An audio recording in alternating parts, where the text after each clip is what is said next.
دودھ کا ابل کر گرنا۔ حضرت امام علیہ السلام کی خدمت میں ایک عورت حاضر ہوئی اور ہاتھ جوڑ کر عرض کرنے لگی، یا علی علیہ السلام، ہمارے گھر میں جھگڑے بہت ہوتے ہیں، کوئی کسی سے محبت نہیں کرتا اور رزق میں تنگی رہتی ہے۔ حضرت علی علیہ السلام سے عورت نے پوچھا، ایسا کیوں ہوتا ہے؟ عورت کا سوال سنتے ہی امیر المومنین امام علی علیہ السلام نے فرمایا، اے عورت، جب تم اللہ کا رزق پکاتی ہو تو کچھ نیچے تو نہیں گرتا؟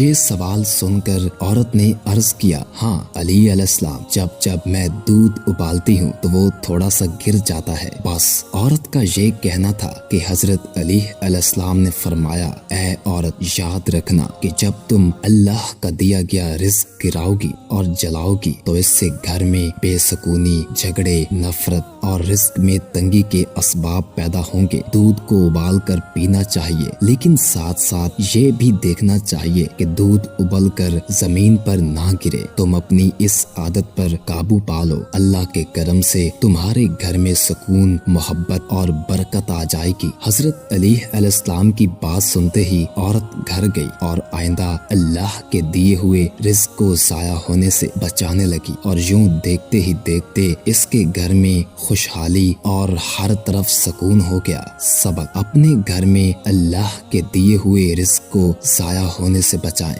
تو دوستو، امید ہے آپ کو ہماری آج کی ویڈیو اچھی لگی ہوگی اور آپ کی معلومات میں اضافہ ہوا ہوگا۔ تو اگر آپ کو ہماری ویڈیو اچھی لگی تو ہمارے چینل کو سبسکرائب کریں اور ساتھ موجود بیل آئیکن کو پریس کریں تاکہ نئی آنے والی ویڈیوز آپ کو ملتی رہا کریں۔ اپنا اور اپنے پیاروں کا خیال رکھیے گا۔ مجھے دیجیے اجازت۔ Thanks for watching. اللہ حافظ۔